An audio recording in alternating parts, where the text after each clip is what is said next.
लहू के धार से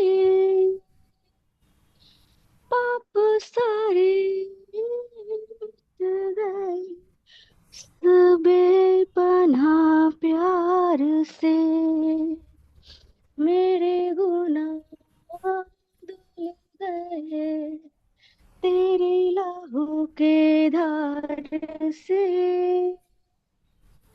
पाप सारे मिट गए, बेपनाह प्यार से तेरा लहू यीशु, तेरा लहू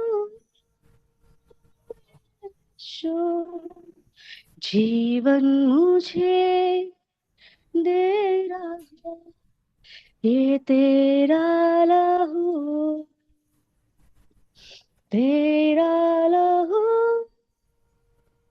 यीशु, तेरा लहू यीशु, जीवन मुझे दे रहा ये तेरा लहू, करके क्षमा हर एक खता, जीवन है दिया मुझे, क्रूस जो तूने यीशु सहे मेरे गुनाह के लिए, करके क्षमा हर एक खता, जीवन है दिया मुझे, क्रूस जो तूने यीशु सहे मेरे गुनाह के लिए, दूर ना तुझसे मैं रह सकूं, पास तेरे आता खुदा है रास्ता बना ये तेरा लहू, तेरा लहू यीशु, तेरा लहू यीशु, जीवन मुझे दे रहा ये तेरा लहू, तेरा लहू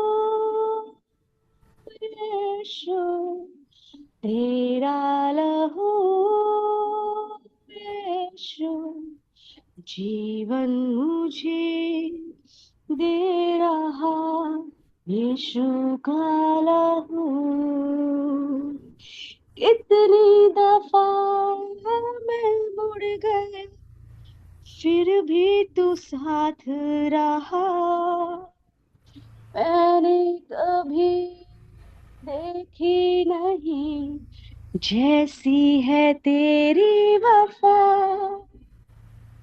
कितनी दफा मैं मुड़ गया फिर भी तू साथ रहा, मैंने कभी देखी नहीं जैसी है तेरी वफा, गुनाहों से था मैं तो भरा पर तूने धोकर साफ किया, जब मुझको छू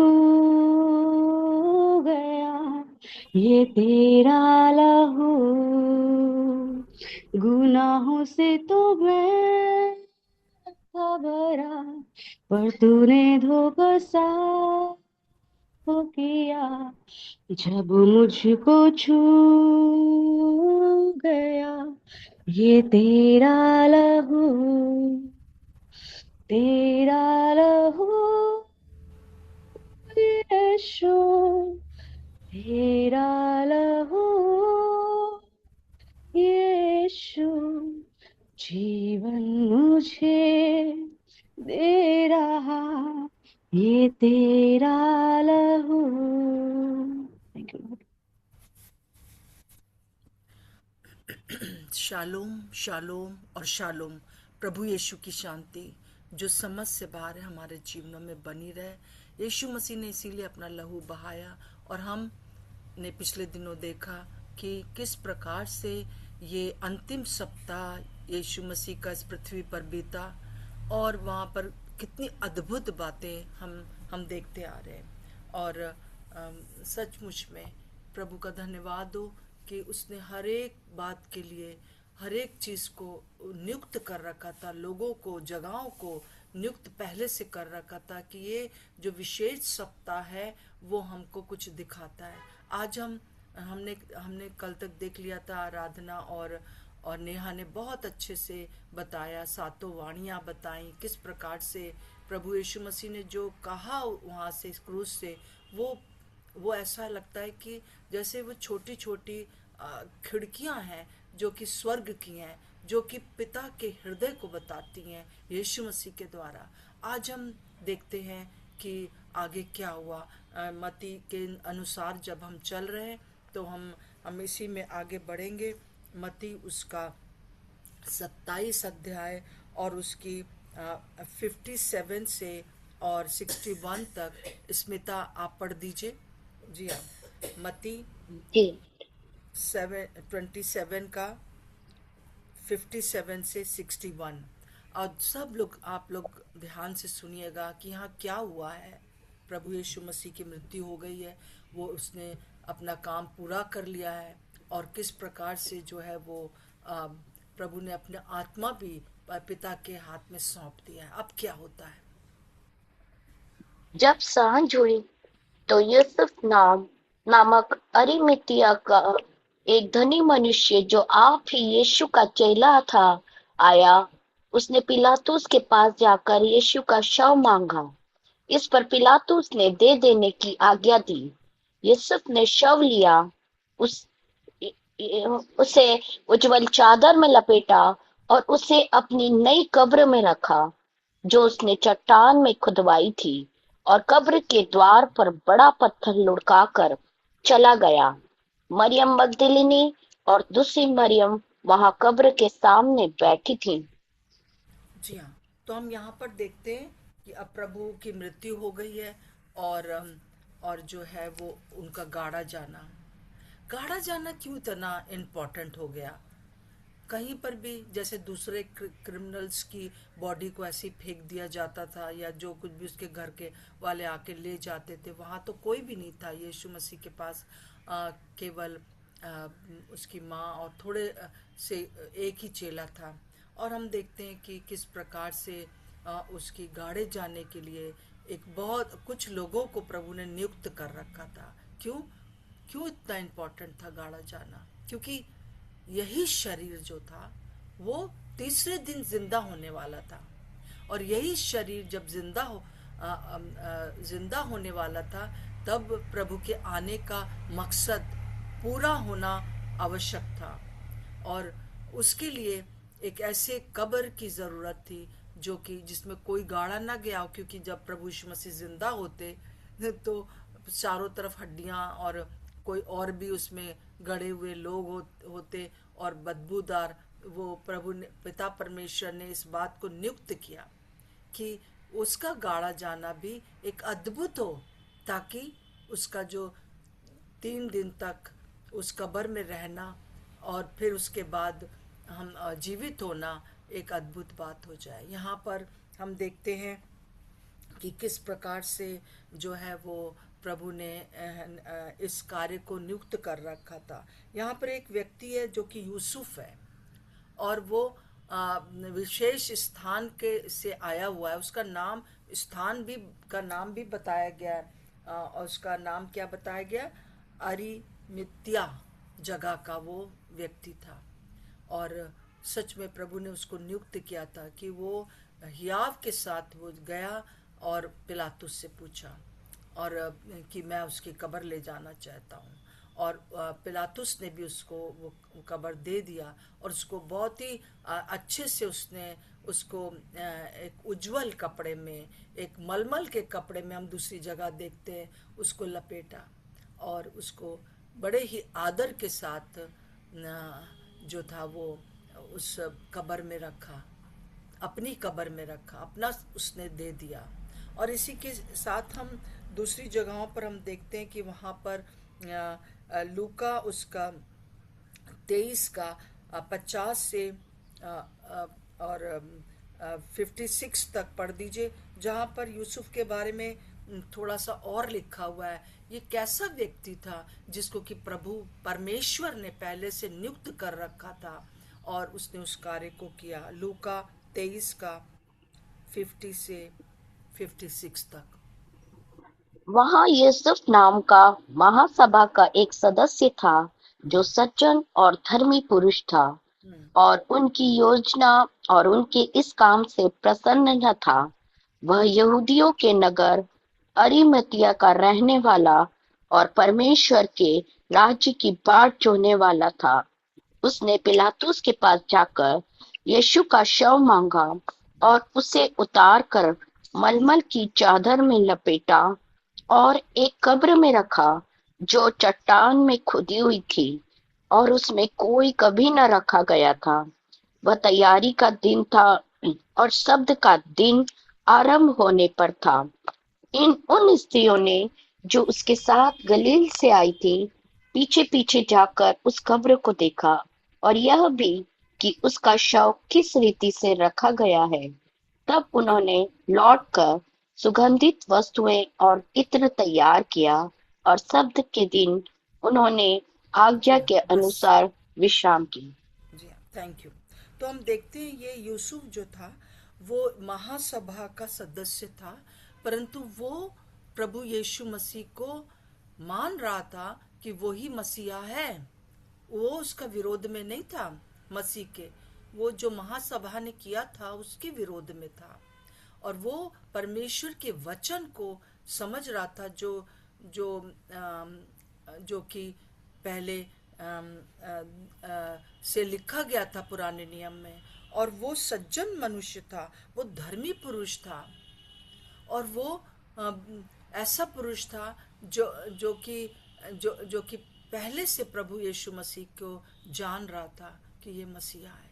प्रभु का धन्यवाद हो, प्रभु ने अपने लोगों को उन जगहों के ऊपर भी रख रखा है जो कि बिना डरे वो गया, जबकि सारे जितने भी दूसरे लोग थे वो सब जो थे वो इधर उधर भाग गए थे। और यहाँ हम देखते हैं गाड़े जाने के समय यूहन्ना भी नहीं, हमें नहीं मालूम कि क्या हुआ, यूहन्ना का कहाँ चला गया, परंतु उस समय एक बड़ा सताव था उन लोगों के ऊपर जो यीशु मसीह को मसीहा मान रहे थे, क्योंकि सारे यहूदी मिलकर उनको कैद करते, उनको भी मार डालने की धमकी देते, उनको भी सताते थे। और दूसरा व्यक्ति एक और था जो यहाँ पर नहीं लिखा है, परंतु यूहन्ना ने इसको बताया है कि एक व्यक्ति और था जो कि यूहन्ना 19 का 38 से 42 19 यूहन्ना जॉन 19:38 से 42 में देखिए एक व्यक्ति और है जो कि यीशु मसीह के लिए यूसुफ के साथ था जो पिलातुस के पास गया। वो कौन व्यक्ति है, देखिए आइए। इन बातों के बाद अरिमतिया के यूसुफ ने, जो यीशु का चेला था परंतु यहूदियों के डर से इस बात को छिपाए रखता था, पिलातुस से विनती की कि क्या वह यीशु को का शव ले जा सकता है। पिलातुस ने उनकी विनती सुनी और वह आकर उसका शव ले गया। निकुदेमुस भी, जो पहले यीशु के पास रात को गया था, 50 सेर के लगभग मिला हुआ गंधरस और एलवा ले आया। तब उन्होंने यीशु का शव लिया और यहूदियों के गाड़ने की रीति के अनुसार उसे सुगंध द्रव्य के साथ कफन में लपेटा। उस स्थान पर जहाँ यीशु क्रूस पर चढ़ाया गया था एक बारी थी और उस बारी में एक नई कब्र थी जिसमें कभी कोई न रखा गया था। इसलिए यहूदियों की तैयारी के दिन के कारण उन्होंने यीशु को उसी में रखा क्योंकि वह कब्र निकट थी। जी हाँ, निकोदेमस भी वो व्यक्ति था जो रात में हम देखते हैं कि यूहन्ना 3 में उसका वर्णन मिलता है कि वो रात में जाता है और वो नया जन्म के बारे में यीशु मसीह से सुनता है। और ये भी जो है वो मुख्य पुरुष है जो कि गुरु था और वो भी सरदार था और वो भी अंदर से प्रभु पर विश्वास करता था। एक समय था कि वो रात में यीशु के पास डर के मारे गया था, रात में इसलिए गया था ताकि कोई देख ना ले, परंतु आज वो उसके अंदर ये हियाव आ गया और वो सारे यहूदियों के सामने पिलातुस के पास गया यूसुफ के साथ मिलकर, और उसने कहा कि ये शव मुझे दे दीजिए, हमें दे दीजिए, और पिलातुस ने उन्हें दे दिया, लिखा उन्हें दे दिया। तो दोनों को ये शव मिल गया, और न केवल उन्होंने उसको ऐसे ही रख दिया, परंतु एक नई कब्र में रखा, और उसके ऊपर कितने सारे मसाले मले ताकि वो 3 दिन के अंदर जो है प्रभु यीशु मसीह का जो शरीर है वो सड़ ना जाए। संसारिक रूप से ही करना जरूरी था। और ये हम देखते हैं कि किस प्रकार से ये निकोदिमस था, और ये विशेष योजना को परमेश्वर की पूरी कर रहा था कि 3 दिन तक यीशु मसीह का शरीर ऐसी जगह रखा जाए जहाँ कोई बदबू ना हो, कोई दूसरी हड्डियां ना हो, और उसके ऊपर मसाला मला जाए, तब क्योंकि ये शरीर जो था वो जीवित होने वाला था। यही शरीर जो था वो इस समय 2026 साल से लेकर अभी तक यही शरीर यीशु मसीह का स्वर्ग में पिता के दाहिने बैठा है। तो इस शरीर के लिए मनुष्यों को ही परमेश्वर ने चुना ताकि वो उसके इस काम को पूरा करे। प्रभु का धन्यवाद हो। और हम देखते हैं कि सब जगह जहाँ कहीं पर भी गाड़े जाने की बात आई है वहाँ स्त्रियां भी आई हैं। स्त्रियां भी जो थी वो पूरे समय क्रूस से लेकर, इवन हम देखें प्रभु यीशु मसीह के पूरे समय जो था स्त्रियां रहीं। एक स्त्री के द्वारा प्रभु यीशु मसीह ने जन्म लिया, एक स्त्री के द्वारा ही जो है उसको जो है हम देखते हैं कि मरियम के द्वारा इत्र डालकर उसका अभिषेक किया गया था ताकि, और जब चेले बड़बड़ा रहे थे, खासतौर से यहूदा इस्करियोती, उस समय प्रभु यीशु मसीह ने कहा था इसको छोड़ दो, इसको मरियम को कुछ मत कहो, क्योंकि इसने मेरे गाड़े जाने की तैयारी किया है। यीशु मसीह ने हर समय, इवन गाड़े जाने के समय में भी अपने लिए लोगों को पहले से नियुक्त कर रखा था ताकि उसका आने का पर्पस इस दुनिया में पूरा हो जाए। मरियम को रखा था कि वो सारे लोगों के सामने, और उसका प्रचार आज तक इसलिए होता है क्योंकि मरियम एक ऐसी स्त्री थी जो कि प्रभु के क्या होने वाला है उसको समझ रही थी, क्योंकि वो उसके चरणों पर बैठती थी। फिर हम देखते हैं कि ऊपरी कोठरी में जब प्रभु ने भेजा कि जाओ उस मालिक से कहना कि मैं प्रभु भोज लेना चाहता हूँ अपने चेलों के साथ, तो उस मालिक ने एकदम से नहीं कहा कौन प्रभु क्या कहा, परंतु उसको पहले से मालूम था। ऐसा लगता है कि यीशु मसीह ने उसके पास जाकर पहले से बता दिया। कब बताया ये नहीं लिखा है, परंतु उस व्यक्ति को पता था, मालिक को, ऊपरी कोठरी के मालिक को पता था, और उसने तुरंत वो जो है पूरी कोठरी तैयार करी, कमरा तैयार किया ताकि प्रभु वहाँ पर विशेष अपना जो प्रभु भोज है वो ले सके, विशेष घटना वहाँ पर घट सके। प्रभु का धन्यवाद हो। और ना केवल उस मालिक को तैयार किया था, परंतु प्रभु ने जब कहा चेलों से जाओ तुम जाकर इस मालिक से कहना, तो एक तुम्हें घड़ा उठाए हुए एक सेवक मिलेगा, जिस घर में वो जाए उस घर में जाना। कितनी अद्भुत बात है। जब चेले जा रहे हैं और फिर उसी समय वो एक सेवक है जो कि कुएं से पानी घड़े पर कंधे पर ले जा रहा है, उसके पीछे पीछे वो गए। उस सेवक भी नियुक्त था, टाइम भी नियुक्त था, कोई टाइम इधर से उधर नहीं हुआ। जैसे प्रभु ने कहा वैसे ही चले गए, वैसे ही वो हुआ। प्रभु का धन्यवाद हो। हम देखते हैं कि इस आखिरी सप्ताह में हम इस बात को देखते हैं कि वो प्रभु ने जिसकी गधी और गधी का बच्चा जिसका था, उस मालिक को भी उसने पहले से प्रिपेयर कर रखा था। उसने नहीं कहा कि उसने बस पूछा ये तुम मेरी कहाँ ले जा रहे हो, उसने कहा कि वो भविष्य, अच्छा वो, हाँ ठीक है ले जाओ। उसने एकदम जाने दिया अपने अपने गधी और गधी के बच्चे को। और प्रभु उस बच्चे पर उस गधी गधी को भी नियुक्त किया गया उस विशेष स्थान के लिए, उस विशेष काम के लिए। प्रभु का धन्यवाद हो मेरे प्रियो। फिर हम देखते हैं कि चेला जो कि यूहन्ना था वो भी नियुक्त किया गया था, और उसने उसने भी अंतिम समय तक मरियम को क्रूस के नीचे जो है रखा, ताकि वो आखिरी जो शब्द बोलने थे, ये तेरी माता है और ये तेरा पुत्र है, वो पूरा हो जाए मेरे प्रियो। और सारे चेले चले गए थे, पर ये नियुक्त था। फिर हम देखते हैं कि हर बात में स्त्रियां नियुक्त थी पूरे समय। इवन जीवित होने के बाद भी हम देखेंगे कि किस प्रकार से एक स्त्री के ने ही उसका प्रथम दर्शन किया और उसका जीवित होने का संदेश वो दे। हर एक चीज इस सप्ताह में पूरी तरह से नियुक्त थी, पूरी तरह से। और ये लोगों को प्रभु ने क्यों नियुक्त किया था? यूसुफ को और निकोदिमस को और ये सब लोगों को क्यों नियुक्त किया था? मरियम को। और क्योंकि उन्होंने, वो डरे नहीं थे, वो निडर थे, निडरता के साथ, जबकि चारों तरफ एक बहुत डर था। इवन चेले जो थे वो कोठरी में बंद थे, परंतु ये लोगों ने जो है वो जाकर प्रभु मतलब कि जो समस्या थी उस समय, उससे डरे नहीं। वो उस समय जो खतरा था उससे डरे नहीं, और प्रभु के इस काम को पूरा किया। और हम देखते हैं कि उनके अंदर जो था अपने आप का सब कुछ समर्पण करने के लिए था, यहाँ तक कि अपनी जान भी समर्पित होने के लिए थी।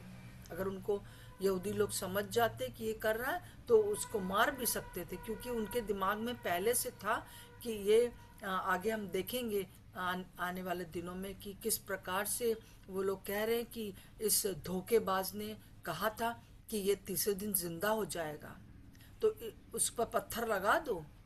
वो उनको मालूम था ये बात, तो वो उसके यीशु मसीह के शरीर को भी वो नष्ट करने के लिए कहीं पर भी फेंक सकते थे, परंतु प्रभु के हाथ में सब कुछ था।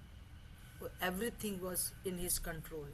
और ये लोग थे जो कोई डर नहीं था, हियाव था, अपने आप को पूरी तरह से समर्पित करने के लिए तैयार थे।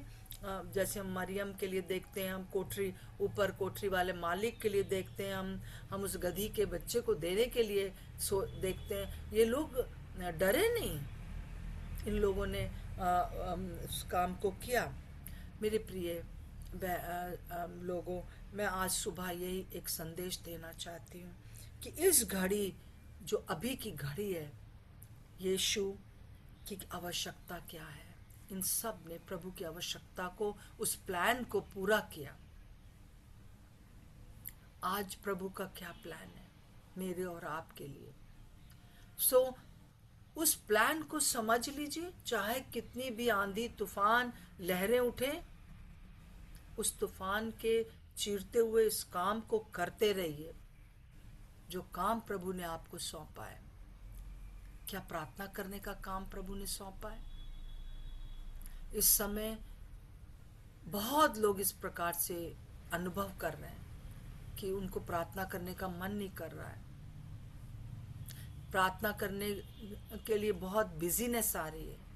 उनको मन तो कर रहा है कि वो प्रार्थना करें, परंतु वो इतने बिजी हो जा रहे हैं कि वो प्रार्थना नहीं कर पा रहे हैं। और क्या आपको प्रभु ने 1 बाय 1 एक एक करके सुसमाचार सुनाने के लिए रखा है? एक ही व्यक्ति को सुसमाचार सुना के, उसी व्यक्ति को चेला बना के, उसी व्यक्ति को एक मिशनरी बना के खड़ा करने के लिए रखा है? शायद बड़े स्टेज नहीं है, परंतु एक दुनिया की दृष्टि में, आपकी दृष्टि में छोटा सा काम है, परंतु इस काम के लिए भी निडरता चाहिए। अपने समय को समर्पण करना होगा, अपनी चीजों को, अपने घर को खोलना होगा। जैसे इस मालिक ने, ऊपरी कोठरी के मालिक ने उस घर को खोल दिया, अपने घर को खोला, और वही घर जो खुला, उस घर में ही पवित्र आत्मा उतरे बाद में 120 लोगों के ऊपर। वहीं उसी घर से जो है वो कलीसिया की स्थापना हुई। क्या आप अपना घर, अपना समय, अपना जीवन, मरियम ने अपना पूरे जीविका का जो पैसा था, वो जो इत्र वो लेडीज रखते थे अपनी शादी के लिए, वो सब तोड़ दिया और उसको पूरी तरह से लोगों की दृष्टि में वो बर्बाद होना था। परंतु उस प्रभु ने कहा जहाँ कहीं पर भी प्रचार किया जाएगा इस के बारे में जरूर बताया जाएगा, क्योंकि इसने मेरे गाड़े जाने की, क्योंकि और विशेष बात अगर आप पूरे में देखें सबके जीवनों में जो उस समय इस्तेमाल हुए, वो वचन को जानते थे। क्या आप वचन को जानते हैं? इन दिनों की सारी परिस्थितियों को जानते हैं? अगर आप जानते हैं तो जो काम प्रभु ने आपको दिया है उसको आप अवश्य करेंगे। आइए मैं और आप आज इस बात के लिए प्रभु के सामने हम लोग बैठे कि प्रभु आप हमें बताइए कि आप हमसे क्या चाहते हैं, आप हमसे क्या चाहते हैं कि हम करें, और बस वही करिए। ज़्यादा न कम प्रभु नहीं करना चाहता है, परंतु तभी आप कर पाओगे जब इस समय की आवश्यकता को आप समझोगे कि प्रभु की पुकार क्या है। मैं हमेशा इस बात को जानती हूँ कि हम जब तक कि उससे ना सुन लें हमारा कुछ भी करना बेकार होता है। मैंने भी बहुत बार जो है भागा दौड़ी बहुत करी, परंतु मैंने अपने मन से सोचा इस व्यक्ति को उस व्यक्ति को आगे बढ़ाऊं, उसका कुछ भला कर दूं, ये करूं वो करूं। अपने शारीरिक बातों से मैंने करने की कोशिश किया, परंतु मैं जानती हूँ कि बस वो काफ़ी है जो आज आप सुन लेते। आइए हम यहाँ पर आज 1 मिनट के लिए सब अपनी आंखें बंद करेंगे, और ऐसी आंखें बंद मत करिएगा कि सो जाए, परंतु प्रार्थना करें। हम प्रभु के सामने अपने आप को समर्पित करें और कहें कि प्रभु आप मुझे बताइए कि इस मुश्किल की घड़ी में मुझे क्या करना है।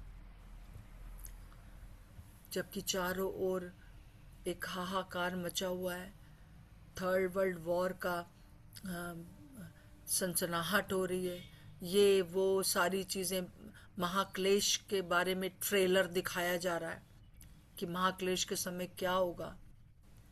तो अभी प्रभु आज आपसे क्या कहना चाहता है, मैं प्रार्थना करती हूँ होली स्पिरिट आप हमसे बात करें।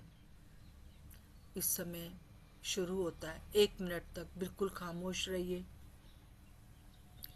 और पवित्र आत्मा आपसे कुछ बात करना चाहते हैं।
जागते और प्रार्थना करते रहो, क्योंकि आत्मा तो तैयार है पर शरीर दुर्बल है।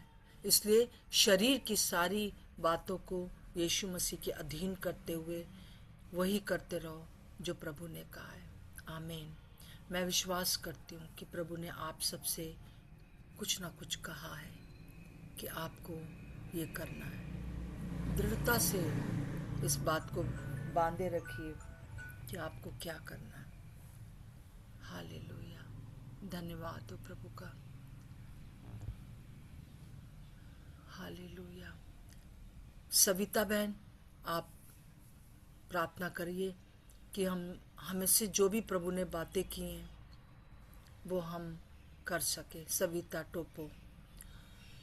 और अगर कोई भी है जो कि इस बात को बताना चाहता है कि उससे प्रभु ने क्या कहा है, तो 2 लाइन में बता सकते हैं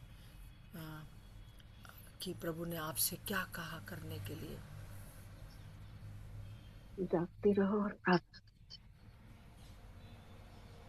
धन्यवाद प्रभु, धन्यवाद जीवित सामर्थ्य परमेश्वर पिता। आज के सुबह में प्रभु जी आपने हम हर एक के जीवन से बातचीत की है प्रभु जी। और पिता परमेश्वर प्यारे प्रभु जी, हमें जिन कार्यों को प्रभु जी आपने सौंपा है प्रभु जी, आप पिता पवित्र आत्मा आप हमें उसी पहचान में बढ़ाइए प्रभु, कि हम उन्हीं कार्यों को करें प्रभु जी जो आज आप हमसे चाहते हैं प्रभु जी। आप पिता हम दुनिया की भीड़ में खो ना जाए प्रभु, क्योंकि हम अलग किए हुए लोग हैं प्रभु। यीशु मसीह, हम आपका धन्यवाद देते हैं कि आपने प्रभु जी हम हर एक को अपने लहू से धोकर शुद्ध और पवित्र किया है। हम हर एक को प्रभु जी अंधकार में से चुनकर उस ज्योति की संतान होने के लिए बुलाया है। और प्रभु यीशु मसीह, आज आप हमारी ओर ताकते हुए कहते हैं कि जो कुछ मैंने किया, क्या तुम उसे पूरा करने के लिए इस पृथ्वी पर तैयार रहोगे? पिता, हम प्रार्थना करते हैं, जैसे जैसे आपकी हम आवाज को सुने प्रभु पवित्र आत्मा, हम उसके अनुसार अपने दिनचर्या को बनाए प्रभु जी, उसके अनुसार हम कार्य करें प्रभु जी। और प्रभु आपके उस महान सेवा के कार्यों को प्रभु जी जो आपने पिता परमेश्वर हमें सौंपा है प्रभु जी, हम उसे पूरा करें प्रभु जी। चाहे कितनी भी परीक्षाएं, चाहे कितनी भी परेशानियां समस्याएं आए, लेकिन प्रभु हम आपकी उपस्थिति में रहे प्रभु जी। हम ऐसा प्रार्थना करते हैं पिता। आप मुझे आशीष दीजिए, आप बहन को बहुत आशीष दीजिए, संभालिए, सेवा के कार्यों में प्रभु जी उन्नति दीजिए। और जितनी बहनें प्रभु जी हम सब इस समय जुड़ी हैं प्रभु जी, हर एक के ऊपर प्रभु आपकी आशीष हो। इस प्रार्थना को अपने जीवित उद्धार करता प्रभु यीशु मसीह के मधुर और मीठे नाम से मांगते हैं, सुनिए और दया से ग्रहण कीजिए। आमीन, आमीन, आमीन, आमीन। आमीन। प्रभु यीशु मसीह, हम सब लोग मिलकर आपसे आज कहना चाहते हैं कि हम तैयार हैं। हम तैयार हैं प्रभु जी कि अपना हम सब कुछ समर्पित करते हैं, अपना घर खोलते हैं, अपना जीवन खोलते हैं प्रभु जी। आप जो कहेंगे बस हम वही करेंगे। आज प्रभु दिन भर हमारी सहायता मदद करिए कि दुष्ट की कोई चालें हमको घेरने ना पाए, कि हम प्रार्थना ना कर सकें, वचन ना पढ़ सकें, दूसरों को अपने जीवन से प्रभावित ना कर सके। हम प्रार्थना करते प्रभु, हमारा ये शरीर पवित्र आत्मा का मंदिर है, एक वाचा का संदूक है। जिस किसी से भी वो संपर्क में आए, वो व्यक्ति स्वयं प्रभु जी जैसे पहली शताब्दी में होता था, वो आप हील हो जाए, वो चंगाई प्राप्त करे, मानसिक, आर्थिक और शारीरिक और आत्मिक चंगाई प्राप्त की जाए हमारे इस शरीर के द्वारा। प्रभु यीशु मसीह, आपका धन्यवाद हो। हमारा ये शरीर बहुत इम्पोर्टेंट है प्रभु, आपका जैसे शरीर बहुत इम्पोर्टेंट था, इवन मृत्यु के बाद भी आपके शरीर को ऐसी जगह रखा गया ताकि प्रभु सुरक्षित रहें, ताकि क्योंकि वही शरीर को तीसरे दिन जिंदा होना था। आपका धन्यवाद हो उस समय के लोगों के लिए जिन्होंने कि आपकी आवाज़ को सुना और बिना डर के, बिना किसी स्वार्थ के आपकी आपकी उस इच्छा को पूरा किया। प्रभु आज हम भी आपसे हियाव चाहते हैं। एक एक के लिए मैं प्रार्थना करती हूँ प्रभु यीशु मसीह कि हर एक प्रकार से सब कोई स्वतंत्र हो जाए पिता परमेश्वर, हर एक जन स्वतंत्र हो प्रभु यीशु के नाम से। और जो आज सुबह 1 मिनट में प्रभु ने बातें की हैं वो हम कर सके। हर एक प्रकार से जो इन दिनों में जो डिसेप्शन का आत्मा काम कर रहा है, धोखा देने वाली आत्मा काम कर रही है, उसको हम यीशु के नाम से बाइंड करते हैं। व्यर्थ की बातों में हम ना लगे रहें, यीशु मसीह के नाम से मांगते हैं। आमीन और आमीन। सबको जय मसीह की। आज जैसे कि मालूम है आपको कि फ्राइडे है, तो अब कल और परसों हम लोग इस प्रकार से सुबह नहीं मिलेंगे, परंतु कल दोपहर में 2 बजे हम फिर मिलेंगे और जागृति सभा में। और मैं विश्वास करती हूँ कि आप लोग उसमें शामिल होंगे। दाल या करेल बनाया। जय मसीह की। जय मसीह की दीदी। जय मसीह की आंटी। जय मसीह की। जय मसीह की आंटी, जय मसीह के सबको, जय सबको मसीह की जय दीदी। मसीह की। जय मसीह के सबको, जय मसीह की आंटी, जय मसीह की। जय मसीह की दीदी। जय सभी मसीह बहनों को की। जय जय मसीह मसीह। की। सबको जय मसीह की। आप जय लोग सब बहुत मसीह की प्रेशियस है, सबको। बहुत शालोम शालोम और